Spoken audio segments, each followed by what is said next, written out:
Hello, and welcome to my poster presentation on reasoning in adolescent males with depressed mothers. This poster is being presented as part of a class assignment for my Cognitive and Affective Bases of Behavior course. The research was tailored to a case vignette provided by my instructor. To provide an overview of my vignette, Jake is a 14-year-old African-American male reported to be experimenting with alcohol and marijuana. It was also reported that he is making, quote, risky decisions. He is also exhibiting academic difficulties and behavioral problems in school. He will be the focus of the poster. However, it should also be mentioned that his mother reported to be depressed for about 5 years. She also experiences chronic back pain, which causes a lack of sleep. His father is a high school teacher and very involved in extracurricular activities such as coaching sports teams and being the advisor for the school quiz team. The father describes himself as a positive person and a means of strength and encouragement for the family. However, his over-involvement at his job leaves little to no time left for the interaction with the family. Let's explore how these factors may contribute to Jake's presenting problems. There is much research that states maternal depression affects child development. In terms of emotional impacts, maternal depression has been linked to hyperactivity, aggression, inattention, and overall regulation skills. It has been stated that this is due to lack of an adequate model of how to express emotions. On top of these effects, the literature has shown gender differences between males and females. Males are more likely to externalize feelings versus females who are more likely to internalize them.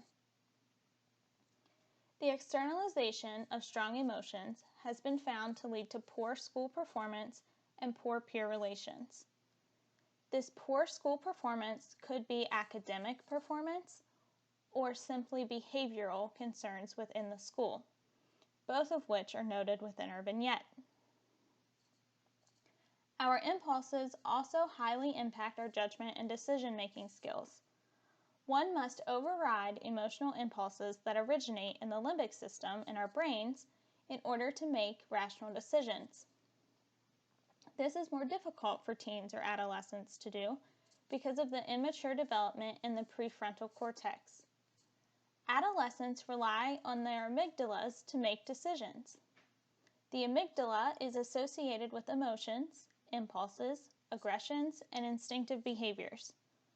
Therefore, an adolescent's judgment or decision-making skills are highly influenced by their emotions.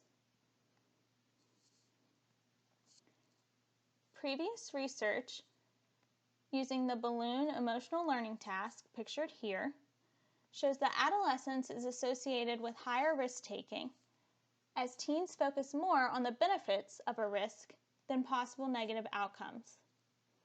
On this task, individuals are given the chance to pump balloons. With every successful pump, they receive points. They can cash their points in at any time. However, if the balloon pops, they lose everything. The further one goes, the more points rewarded. These findings correspond with the idea of motivated inferences, which states that individuals will distort judgments to match their underlying goals. So, while the teen may realize the balloon is close to popping, they would be more willing to try just one more pump for a higher reward than a child or adult may be. Jake's lack of an emotional model and lack of feedback from his parents has left him with poor emotion regulation skills. It is possible he is in search of something or someone to help him cope. The increased risk of being influenced by peer pressure due to his unengaged mother and father is also likely contributing to these presenting problems. I hope you have enjoyed my presentation. I look forward to taking questions and any discussion that may follow. Hello, and welcome to my poster presentation on reasoning in adolescent males with depressed mothers. This poster is being presented as part of a class assignment for my Cognitive and Affective Bases of Behavior course. The research was tailored to a case vignette provided by my instructor. To provide an overview of my vignette, Jake is a 14-year-old African-American male reported to be experimenting with alcohol and marijuana. It was also reported that he is making, quote, risky decisions. He is also exhibiting academic difficulties and behavioral problems in school. He will be the focus of the poster. However, it should also